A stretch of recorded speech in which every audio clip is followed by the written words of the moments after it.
Olá, meus irmãos, a paz do Senhor, graça e paz, Shalom.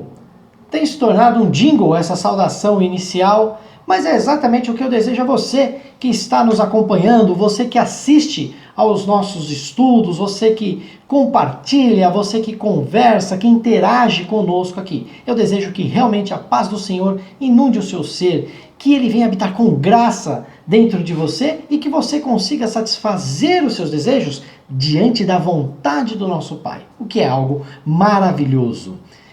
Eu, na aula passada, conversei com vocês sobre o dilúvio, falamos sobre o fator histórico dilúvio, o dilúvio como algo real, como verossímil, como algo que realmente aconteceu. Citei os escritos, as placas que foram encontradas pelos povos antigos da Mesopotâmia, que também falavam sobre esse advento, sobre essa catástrofe que pôs fim à raça humana, salvando apenas Noé e a sua família, ou apenas Noé, depende obviamente do relato que está sendo lido. A Bíblia traz Noé e sua família.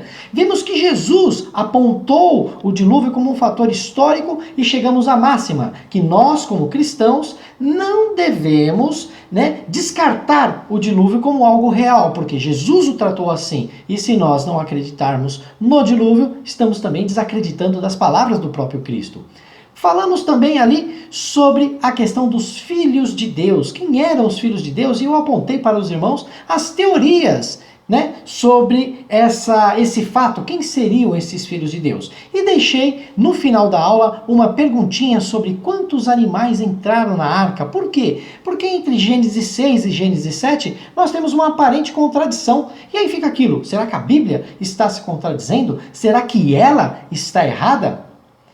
Deixei a pergunta e eu obtive algumas respostas. Dentre elas, eu quero salientar a resposta da nossa irmã Patrícia Soares, que já de antemão quero agradecer a participação, realmente digo que é muito importante isso, essa troca de informações. E a Patrícia, ela fez uma pesquisa super legal, citou versículos, trouxe um estudo assim super bacana pelo Instagram e apresentou a diferença entre os animais puros e impuros e o porquê de Deus ter feito essa escolha, ter colocado assim. Então eu vou aproveitar um gancho na resposta da irmã Patrícia e vou colocar também aquilo que nós temos como teoria, que nós temos como ideia do que realmente aconteceu, tá ok? Então, nós temos lá em Gênesis 6, o primeiro relato, Gênesis 6, versículo 19 e 20, apresenta o quê? Deus ordenando 2 animais de cada espécie. Depois, em Gênesis 7, versículos 2 e 3, nós temos Deus apresentando 7 animais de cada espécie. E em Gênesis 7, versículo 8 e 9, nós temos o modo como esses animais entram na arca, aos pares. Então, conforme o próprio estudo da irmã Patrícia, que ela colocou foi de que um desses animais daquela cadeia de 7 seria oferecido como sacrifício e os outros 6 seriam 3 pares, 3 casais que serviriam para a procriação.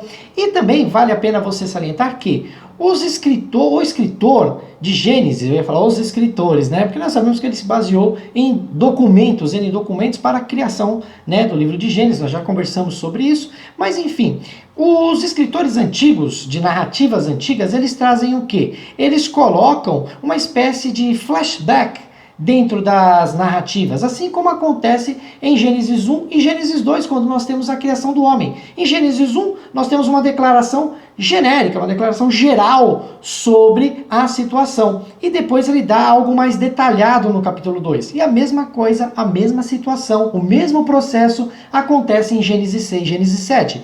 Gênesis 6, nós temos um relato mais superficial sobre aquilo que Deus estava comentando. Em Gênesis 7, nós temos algo mais detalhado, com outras informações, para que nós pudéssemos ter um acesso melhor sobre a vontade de Deus naquele episódio, no caso, o dilúvio. Então não existe uma contradição, mas sim um acréscimo de informações e um estabelecimento do porquê dessas informações. Hoje nós estaremos estudando, nós veremos um outro assunto que é super legal, super bacana, com relação ao livro de Gênesis. Nós falaremos aí sobre a extensão do dilúvio. Nós vamos ver se esse dilúvio foi universal, se ele foi parcial, como que ele ocorreu, e também falaremos sobre os Nefelins. Quem que são esses caras? Da onde eles surgiram? É agora, Se segura na cadeira e vamos lá!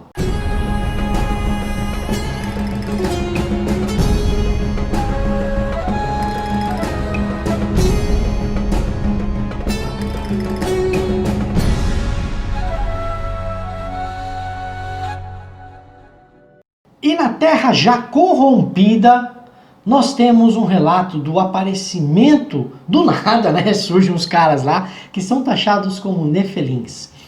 Nefelim, conforme você já vê aí, ele de certa forma, tem um significado de certa forma incerto. Por quê? Essa palavra ela aparece aí em Gênesis 6, 4 e depois ela volta a aparecer lá em Números 13, 33, quando Moisés escreve o relato dos espias que foram espionar a terra de Canaã. Eles dizem assim: também vimos ali gigantes, os filhos de Anak, são descendentes de gigantes, e éramos aos nossos próprios olhos como gafanhoto, e assim também éramos aos olhos deles.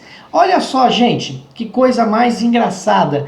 Essa palavra Nefalim aparece no original de Números 13 e 33, porém para nós em português ela é traduzida como gigantes, e lá em Gênesis 6, 4 também consta, porém não existe a tradução. E aí você fica com aquela dúvida, o que seria? Quem seriam esses Nefalins?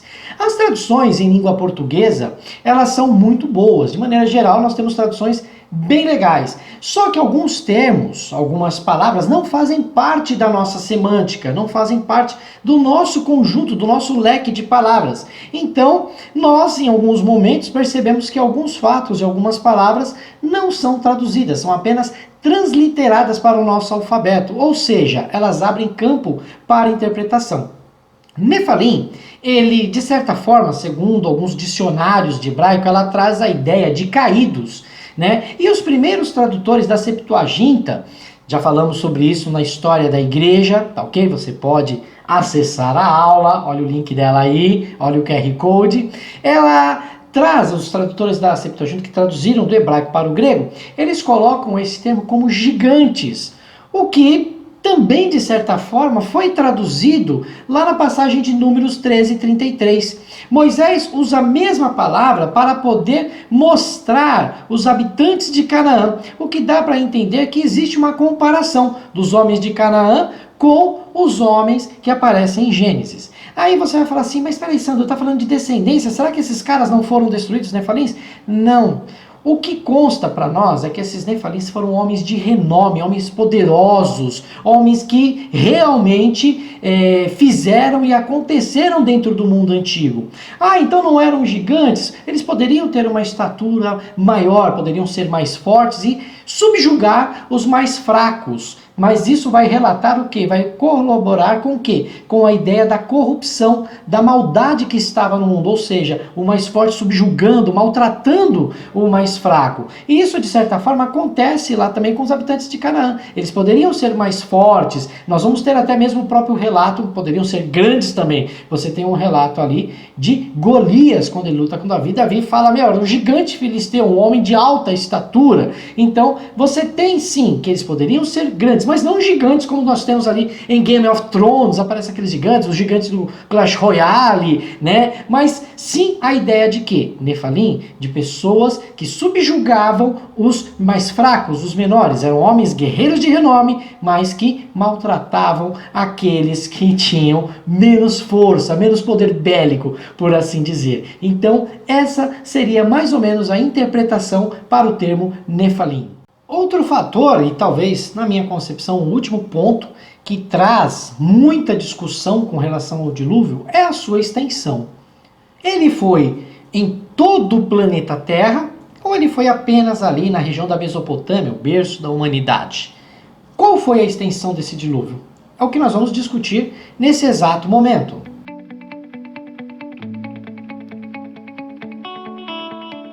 A primeira ideia é de um dilúvio parcial. O que seria esse dilúvio parcial? O dilúvio parcial seria aquilo que a maioria dos arqueólogos, a opinião até mesmo de muitos apologistas, os teólogos mais conservadores, eles defendem essa teoria de um dilúvio limitado ao berço da raça humana, ali na região da Mesopotâmia.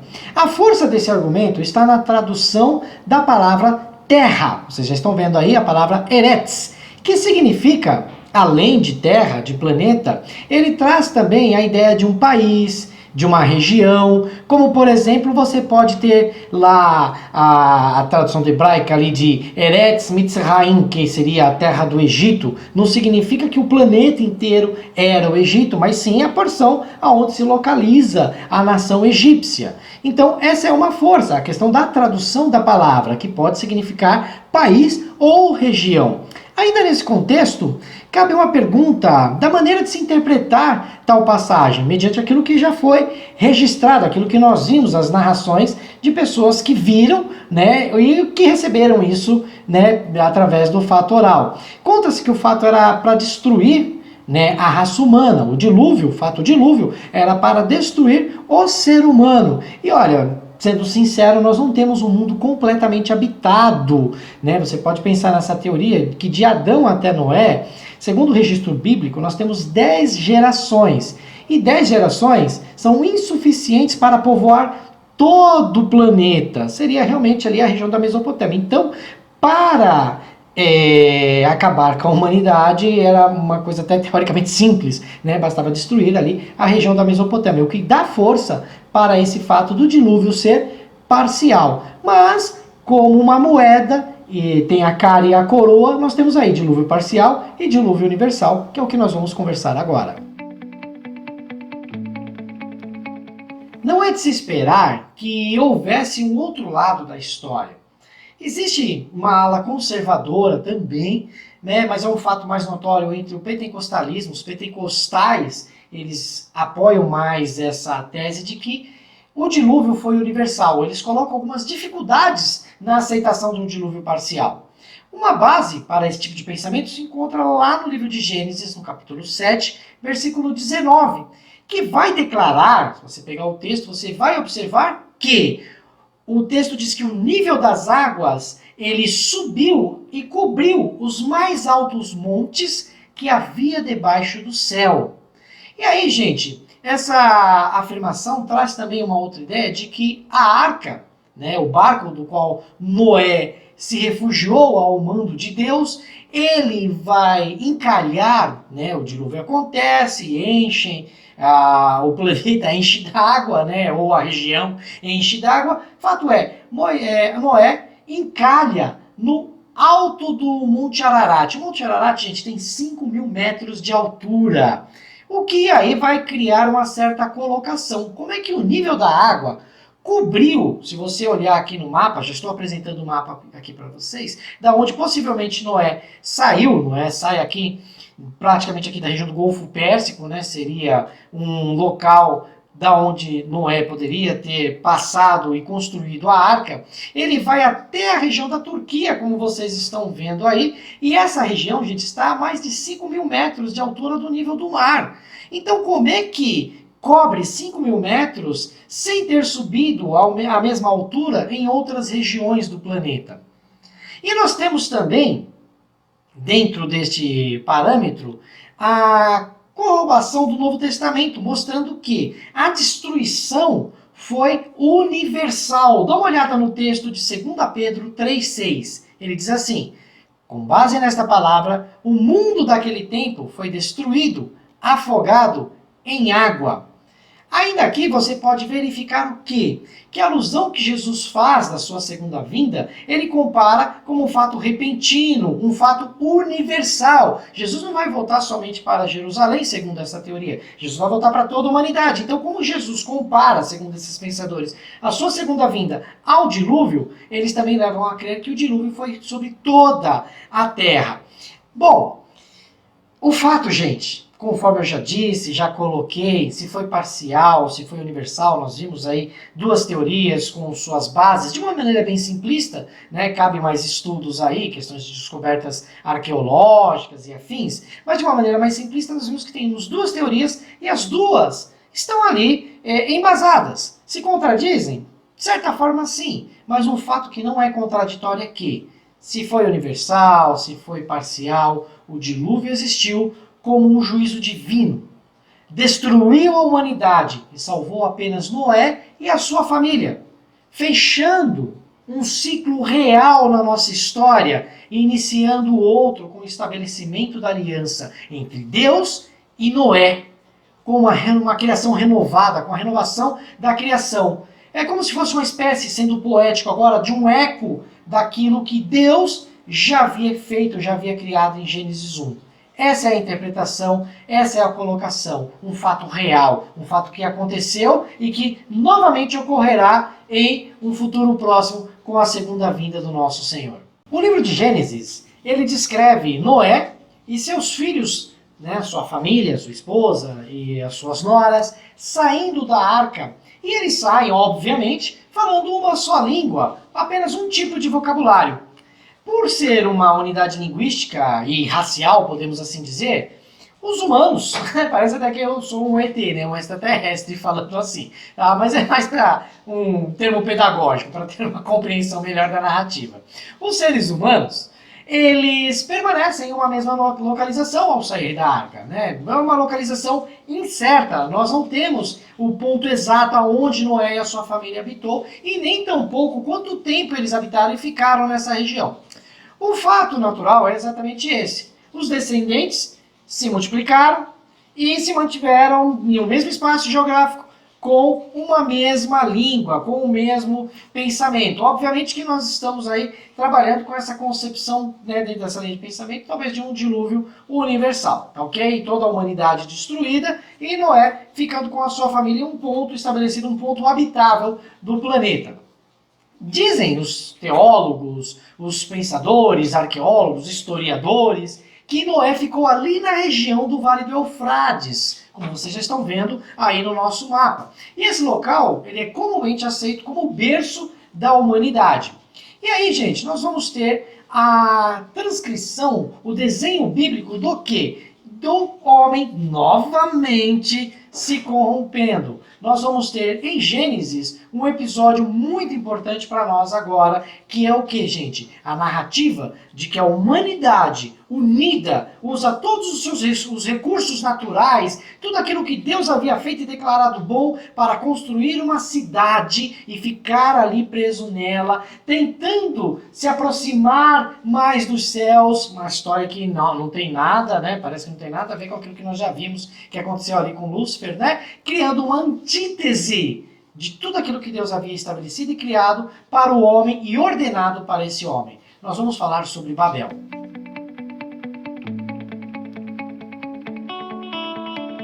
Babel também pode ser traduzido como Babilônia, né? E o nome, mais ou menos, é de Babil, tá ok? Que pode ser traduzido ou significado como o portal de Deus, tá ok? Que pode ser uma interpretação do seu original ou talvez um jogo de palavras, mas a ideia também é de que Babel no hebraico significa ele confundiu.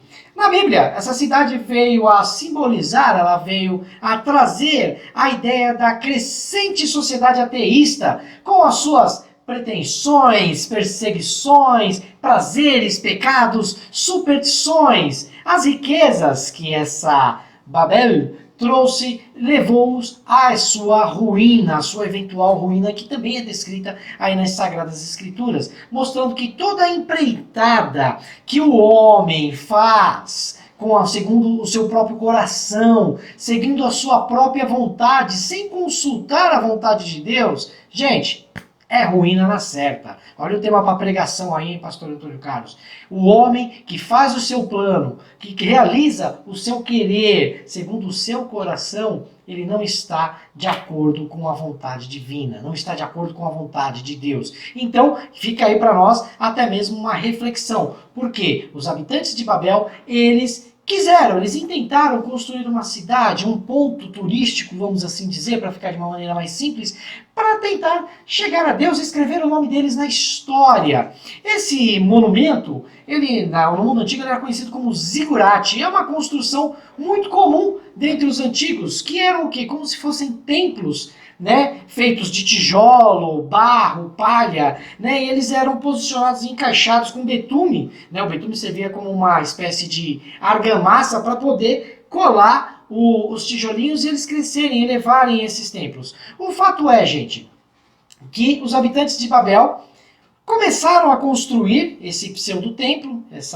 é uma espécie de pirâmide, né? Vocês já estão vendo aí a figura, né? E aí eles tentaram construir, fazer essa construção para escrever o seu nome na história, se chegar a Deus. E Deus, observando aquilo, falou, vou descer para ver o que esses caras estão fazendo, qual que é a desse povo. E aí ele observou que o que estava no coração do homem não era a sua vontade. Deus havia dado uma ordem e o homem pensou o que seria melhor para ele, né? O que ele achava que era melhor, e Deus tomou uma decisão que vai mudar todo o ciclo daquilo que nós conhecemos. Deus confunde a língua dos homens, fazendo com que eles não se entendessem mais, eles não estavam mais se entendendo. E aí, quem falava o seu dialeto próximo, com quem existia comunicação, eles habitaram juntamente. Então foram separados ali N grupos, né? Aqueles que se compreendiam ficavam de um lado, os que se compreendiam de outra forma ficavam de outro lado, e assim a terra passou a ser povoada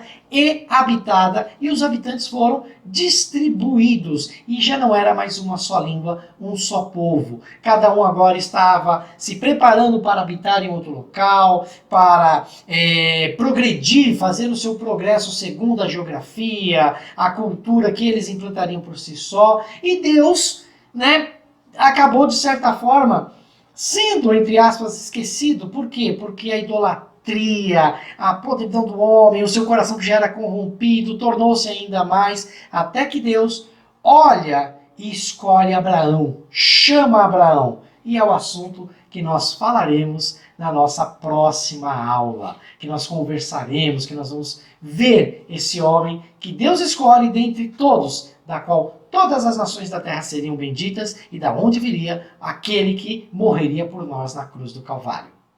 Assim, nós concluímos a primeira grande parte do nosso estudo.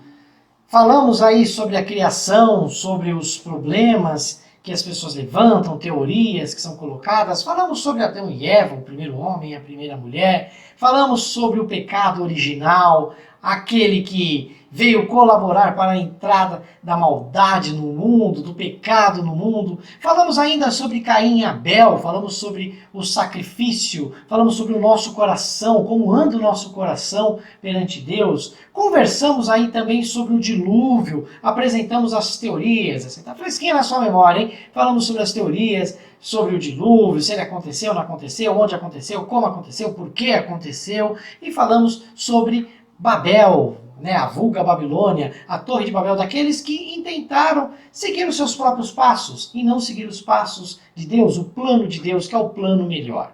Na próxima aula, nós entraremos com a segunda parte. Falaremos agora sobre a era patriarcal.